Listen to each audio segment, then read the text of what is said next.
Welcome to the Self-Belief Podcast, the show that we shift your self-belief in, because self-belief shifting shifts everything.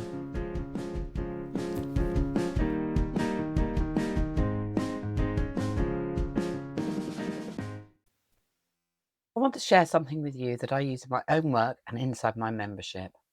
It's called continued writing. It's a simple way to understand what's going on underneath the thoughts that you keep having. The thoughts that are hidden away in your subconscious, not the thoughts that you think you should have, not the conscious answer, the one that's actually playing automatically without you even knowing about it.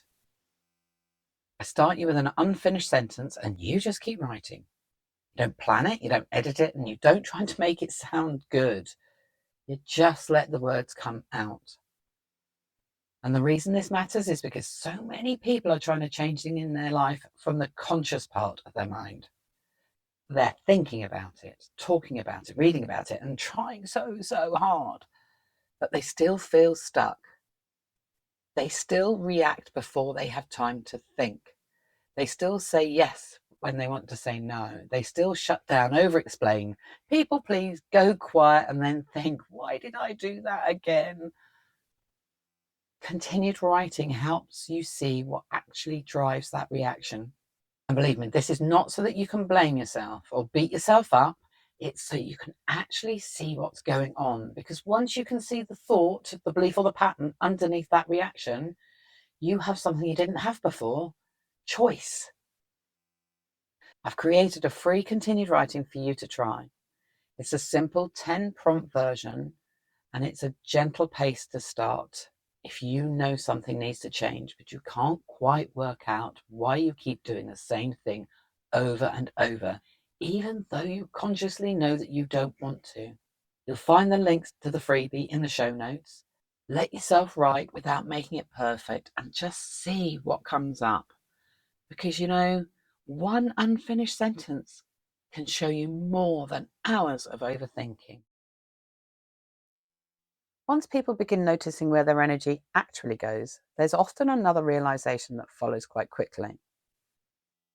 And that is, it's not always the amount of work itself that drains you the most. Very often, it's the part you play in everything around that work. Welcome back to the Self-Belief Podcast. I'm Jenny Field, your self-belief expert from Just Being Me. And today I want to talk to you about something that can feel like a strength, but is often the reason why you feel so drained. Many people become the person who notices what is not working. They can see what needs sorting, they can see how to improve a situation, or how to make something become easier. When someone else is struggling, they know what to do. When something feels uncomfortable, they know how to smooth it over. And when a problem appears, they can usually see a solution quickly. At first, that can feel like a strength, and in many ways it is. Being able to respond, act, and help is useful. It can also feel good, because being needed feels validating. It can feel like the proof that you matter, you're useful, and you have something important to offer. If someone needs help and you know how to help them, then stepping in, well, that just feels natural. But let's just take a step deeper, because often no one has actually asked you to become responsible for the whole situation. You simply notice what needs doing and your instinct is to get involved. You see the gap and you fill it. You see something not working and you move towards it. You see someone struggling, and instead of pausing to see if this is your responsibility to take on, you start working out how to make things easier. From the outside, this often looks positive. It looks like being helpful. It looks like leadership. It looks like being capable and reliable. Other people may even appreciate it. They may come to depend on it. And without either of you fully realizing, that is what actually happens. But there's a cost to it. There's a cost to constantly being the person who steps in. And it's not always obvious at first, because the moments themselves can seem so small. You answer the message because you know what to say. You solve the problem because you know how to fix it. You stay involved in the conversation because you think you can help it get better. None of these things look like a big deal on their own. But over the times, they begin to use energy in a way that's easy to miss. It's not only the task itself that uses energy, it's noticing the situation in the first place. It's deciding you need to do something about it. It's thinking about it. It's responding to it and staying involved until it feels resolved. And when that happens again and again across a day, it begins to take far more energy than you realize. And that's where people can get confused. They look at their day and think the tiredness must be coming from how much they've actually done. What they don't always see is how much of the energy has gone into things that were not actually theirs to deal with in the first place. Their energy has gone into noticing, improving, sorting, fixing, and staying involved.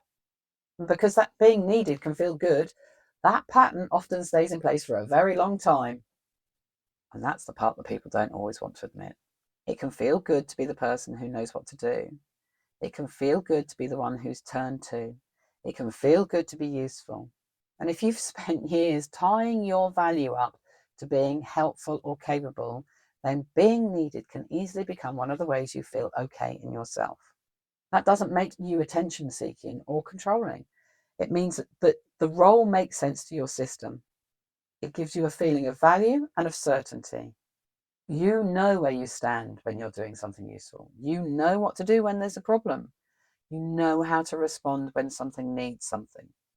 But the fact that it feels familiar or even validating doesn't mean that it's not using a huge amount of your energy.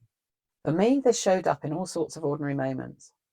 It wasn't always in big, obvious situations. It was in noticing something needed doing and deciding I would handle it. It was in seeing that someone else was struggling and automatically moving towards helping. It was in believing that because I knew how to improve a situation, I should be the one to do something about it. And at the time, that felt incredibly normal. I wouldn't have described it as overgiving or overfunctioning. I would have said I was responsible. I would have said I was helping. I would have said that I was doing what needed to be done. What I couldn't see was how much of my energy was going into situations simply because I had decided they were mine to do something about. That decision usually happens very quickly. There's rarely a pause. I didn't stop and ask whether the situation actually belonged to me. I didn't stop and ask whether someone else needed to sort their own problems out. I saw something and I moved towards it. And that's why this pattern is so easy to miss. It doesn't feel like a decision. It feels like who you are. If you're used to being the reliable one, then stepping in feels normal. If you're used to being the one that can handle things, then improving situations feels natural. If you're used to feeling valued when you're needed, then involvement can feel automatic.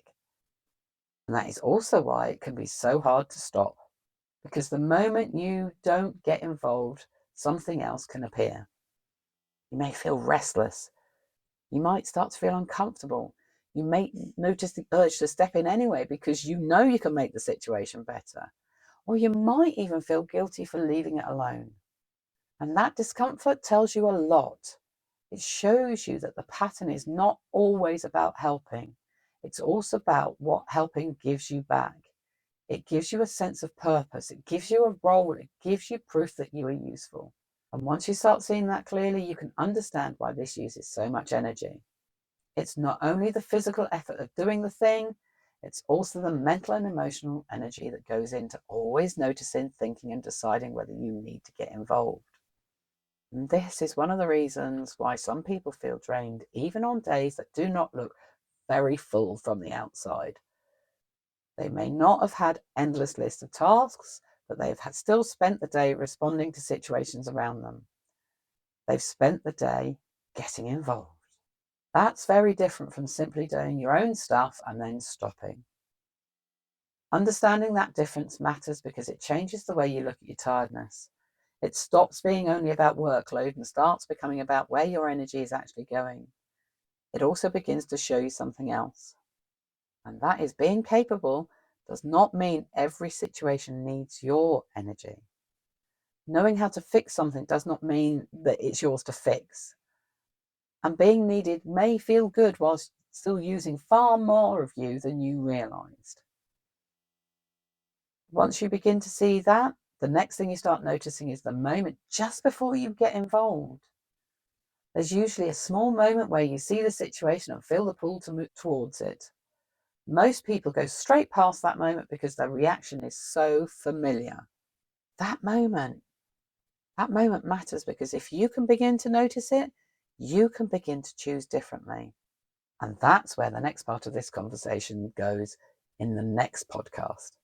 Thank you for being here with me today, and I'll see you next time. Thanks for listening today. If you'd like to know more, you can find all the links down below.